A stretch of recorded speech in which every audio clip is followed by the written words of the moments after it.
Donc nous voici maintenant sur le second sujet de cette présentation. Alors maintenant ce sera la parole à Essentiel en premier et vous allez pouvoir donc nous annoncer votre programme concernant les affaires sociales. Je vous laisse donc la parole. Alors bonjour à toutes et à tous, moi je m'appelle Nathan Vocard, je suis en première année de master en droit, c'est la deuxième année que j'ai la chance de me présenter aux élections étudiantes. Et alors aux côtés de Madison, on va vous présenter les différents points que Essentiel aimerait bien mettre en place l'année prochaine si nous sommes élus pour faire en sorte que les étudiants les plus précaires soient davantage aidés. Je te laisse peut-être te présenter Oui, avant. donc moi je m'appelle Madison, je me présente pour la 4e année dans la liste essentielle. J'ai fait 3 ans à la FEDE et espérons une 4e année et la dernière. Et je suis étudiante en master de communication multilingue à finalité politique. Et je vais commencer à présenter les points pour la liste essentielle.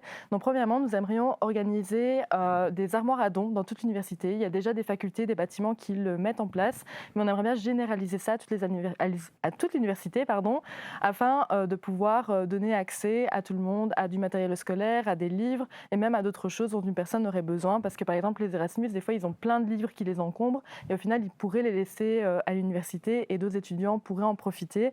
Ce serait une super mesure.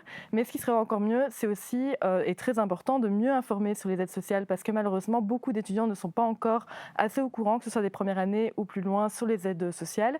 On aimerait bien faire des campagnes d'affichage sur les campus, en parler sur les réseaux sociaux de la FEDE. L'université fait déjà beaucoup d'efforts pour parler des aides sociales, mais on aimerait bien augmenter ça en faisant des descentes d'amphi aussi, pas uniquement chez les premières années comme ça se fait actuellement, mais ailleurs aussi. Et on aimerait, bien entendu, les repas accessibles faisaient partie également de ces mesures pour les affaires sociales, mais on en a déjà parlé plus tôt. Et ce qui nous importe aussi, c'est la hausse du Minerval, parce que, comme vous le savez, sûrement, l'année prochaine, le Minerval va augmenter brutalement, et cela risque encore de plonger des étudiants déjà en difficulté dans une situation encore plus difficile. Et à l'heure actuelle, l'université ne sait toujours pas comment elle va faire pour subvenir aux besoins de ces personnes-là, même si chez Essentiel, on est conscient qu'il y a une lourde dette de la Fédération Wallonie-Bruxelles. Et maintenant, je laisse Nathan Vocard parler des jobs étudiants. Oui, alors on sait que étudier et devoir travailler, c'est pas toujours évident, et donc il y a une vraie réflexion qu'on veut mener par rapport à ça, valoriser les étudiants qui n'ont d'autre choix que d'aller travailler pour financer leurs études. Et donc, comme je l'ai expliqué, toute une réflexion sera mise en œuvre l'année prochaine, peut-être réfléchir à mettre en place un statut comme ça existe pour les étudiants, notamment engagés, etc., en fonction évidemment de l'aspect réglementaire et légal. Trouver trouver un équilibre, oui, c'est ça. C'était principalement ça que je devais encore dire. Et promouvoir des repas accessibles. Je sais qu'on en a déjà parlé dans l'ancienne capsule, mais c'est quelque chose qui est fondamental pour nous également, puisque l'étude passe également par une bonne alimentation, comme vous le savez évidemment toutes et tous. Et j'aimerais ajouter que nous aimerions valoriser certains crédits professionnels. Donc, par exemple, il y a des étudiants qui ont des jobs étudiants qui ressemblent à leurs études. On pourrait, pour le stage, par exemple, valoriser 1 ou 2 crédits. Par exemple, un étudiant en traduction peut valoriser ses crédits. Donc super, nous allons pouvoir passer à Solidaire. Je vous laisse la parole. Oui, donc moi je m'appelle Tristan de Treppe, je suis étudiant en Master 1 en Histoire de l'art et Archéologie au Ventoux. Et ça va être la 3e année que je me présente à la FEDE. Je suis actuellement donc, secrétaire du conseil d'administration de la FEDE. Nous, c'est solidaire, donc voilà, oui, effectivement, les affaires sociales, ça comprend un très grand champ un très grand champ d'aides disponibles à l'université. Il y a notamment voilà, les aides à la réussite, il y a tout ce qui est l'aide sociale de l'université. Et là-dessus, notamment, nous, ce qu'on voulait absolument mettre en place, c'est une diffusion de ces aides sociales qui sont mises à disposition par l'université.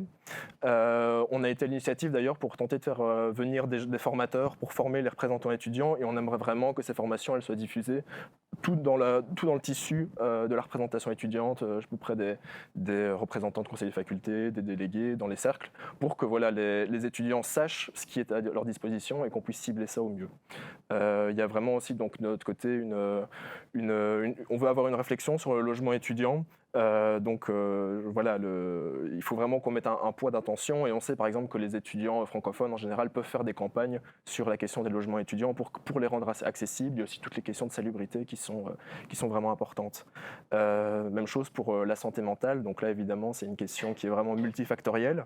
La question de la précarité, elle est quand même assez centrale là-dedans, mais voilà, ici par exemple à l'université, on a une clinique d'aide psychologique qui fait du bon boulot comme elle peut, mais qui manque vraiment beaucoup de moyens et beaucoup d'étudiants se retrouvent à chercher un soutien psychologique en attendant un mois ou deux et à devoir encore attendre un mois avant d'en avoir un prochain. Donc c'est vraiment, il manque vraiment beaucoup de moyens. Et enfin, évidemment, je pense, comme Madison l'a dit, la question du Minerval actuellement qui est vraiment brûlante. Donc le Minerval a été augmenté à 1 200 € pour une large majorité des étudiants. On a aussi une pensée pour les gens de haute école qui eux vont payer, également 1 200 € alors qu'actuellement ils bénéficient souvent d'un Minerval réduit à 400 voire à 200 €. Alors par contre là-dessus, nous voulons que la Fédé elle prenne vraiment une position claire là-dessus, une position de le Minerval à 1 200 €, voilà, nous les étudiants on n'en veut pas. En fait on veut que la Fédé elle se positionne réellement en fonction des intérêts des étudiants et qu'on puisse jouer le rapport avec la ministre. Voilà, il y aura de toute façon des discussions et tout, mais on doit faire valoir aussi, nous, notre vision de l'enseignement, qui est un enseignement qui doit être accessible, qui doit être, nous on pense qu'il doit tendre vers la gratuité. C'est notamment ce qu'avaient fait les étudiants en 2011, hein, parce que, comme vous le savez, on paye actuellement un Minerval à 835 € gelé, à 835 € et qui n'augmente pas parce qu'en 2011, des étudiants se sont battus pour le geler en fonction de l'inflation. Donc, la question de savoir est-ce qu'on l'augmente beaucoup ou un peu, nous, la question, elle se pose surtout avec la gratuité et l'accessibilité des études. Voilà, super. Donc, maintenant, nous allons pouvoir passer à quelques questions essentielles. Je vais d'abord m'adresser à vous. Vous parlez forcément de la question importante du Minerval. Comment comptez-vous influer sur cette question du Minerval avec l'influence de la Fédé? La grande force de la Fédé et on va dire de la manière dont Essentiel a toujours voulu agir lorsqu'on a été élu à la Fédé, ça a été de se mettre autour de la table au lieu de balancer le banc entre guillemets et la chaise. Et donc qu'est-ce que je veux dire par là? Nous, on est toujours ouvert au dialogue, on a toujours voulu aller discuter avec les autorités compétentes. On l'a fait il y a notamment 2-3 ans sur un dossier bien particulier que Madison connaît, parce que c'est elle justement qui a eu ce mandat de la Fédé pour aller négocier avec le ministre Van Den Broek, hein, c'était avec le cabinet du ministre Van Den Broek sur le master. C'était quoi exactement? C'était l'année de stage en psychologie qui allait être obligatoire après les années. Mais donc oui, la volonté de l'essentiel, c'est vraiment aussi de communiquer avec les autorités, de communiquer avec le cabinet lorsque cela est possible, parce que la communication, c'est la clé. Alors certes, évidemment, on doit aussi se positionner, et la Fédé s'est déjà positionnée, et on peut renforcer évidemment cet engagement, mais surtout aussi, c'est de prendre des vraies réflexions autour de la table et de se demander, est-ce que dans 5-10 ans, ça ne va pas recommencer, et qu'est-ce qu'on fera dans 5-10 ans?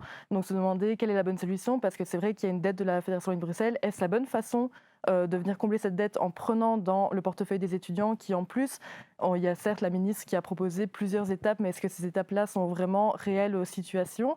Mais c'est surtout de se demander quelle est la solution aussi face à cet enseignement, face à cette recherche qui est sous-financée actuellement. Très bien. Solidaire maintenant, par rapport à ce que vous avez annoncé précédemment, vous avez parlé d'une méthode pour contrer le non-recours aux aides sociales via le ruissellement. Pourquoi est-ce que vous avez vous voulez adopter cette méthode-là? Le ruissellement, c'est plus. Je pense que le mot est peut-être un petit peu choisi. C'est plus simplement dans le sens rentrer plus resserrer tout simplement le tissu universitaire qui existe. Par exemple, je pense dans les conseils de faculté actuellement, les conseils de faculté sont beaucoup délaissés par les étudiants. Et en fait, on a envie de communiquer avec les gens de faculté, d'essayer de les engager là-dedans. Et notamment, la question des aides sociales, c'était pouvoir faire en sorte que des gens partout dans le tissu universitaire jouent ce rôle-là et puissent parler et que les étudiants puissent venir s'adresser à eux. Donc c'était le but simplement de faire des projets ensemble et de se former ensemble, quoi. Très bien. Nouvelle question pour Essentiel.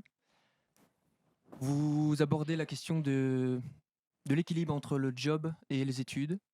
Est-ce que ce n'est pas prendre le problème à l'envers, sachant que les études démontrent forcément que les étudiants qui ont un job à côté des études ont beaucoup moins de chances de réussite? Alors ça, oui, en effet, je suis tout à fait d'accord avec ce problème-là, et c'est en effet un problème qu'on souligne tout de même. On dit que ce n'est pas la solution idéale non plus pour tous. La problématique, c'est que maintenant, c'est la réalité, c'est comme ça que ça se passe, c'est qu'il y a des étudiants qui doivent jobber. Alors le monde idéal serait que des étudiants ne doivent pas jobber pour subvenir à leurs besoins, et bien sûr, cela se passerait aussi par les aides sociales et éviter cette augmentation du Minerval qui est brutale pour le portefeuille des étudiants. Mais au-delà de ça, donc il y a d'un côté, c'est vrai que c'est la réalité et qu'il faut songer à que ça soit plus la réalité dans le monde idéal, mais ce qu'il faut aussi prendre en compte, c'est qu'il y a des étudiants qui aussi jobent vraiment pour avoir des vraies expériences professionnelles pour plus tard. Il y a des étudiants, par exemple, qui ont jobé dans des boîtes qui correspondaient en fait à leur expérience professionnelle, et c'est là aussi qu'on aimerait bien aussi avantager. Donc dans les deux cas, c'est de trouver un équilibre pour ces étudiants qui malheureusement, et puis il n'y a pas que les étudiants qui jobent, il y a aussi les étudiants qui reprennent des études, qui sont un peu plus âgés, qui décident de reprendre des études à côté de leur job, de les aider et de trouver un meilleur équilibre, mais aussi de valoriser ces expériences professionnelles qui peuvent être un réel atout pour leur vie académique et leur vie professionnelle. Très bien. Eh ben, on va partir peut-être sur une dernière question pour Solidaire. Vous avez parlé du logement étudiant. On voit dans votre programme que vous comptez vous adresser à la ville de Liège. Concrètement, comment est-ce que ça se passerait? Est-ce que tu veux... alors, comment est-ce que ça se passerait? Sur la question du logement, effectivement, il faudrait faire. On a envie que la Fédé s'engage vraiment dans des campagnes sur des grandes questions. Donc, à 60 forcément élus, on est conscient que notre champ d'action est limité. On parlait également de la question de la communication et tout. On est complètement aussi dans le fait de dire qu'il faut travailler dans les institutions, dans le dialogue avec les autorités. C'est absolument essentiel parce que sinon, on n'arrivera à rien, évidemment. Mais il faut aussi que la Fédé il faut aussi que la Fédé se donne les moyens, on pense, d'aller conquérir de nouveaux droits pour les étudiants, de défendre leurs intérêts. On pense notamment que des pétitions, des mobilisations étudiantes peuvent faire avancer les choses. La Fédération, par exemple, des étudiants francophones fait des campagnes sur le logement. Et je pense ici, par exemple, on peut mettre ça aussi en parallèle avec la façon dont les trajets de bus sont mis vers le Sartillement. On a des dialogues avec la TEC, on peut envisager ça aussi avec la ville de Liège. Enfin, voilà,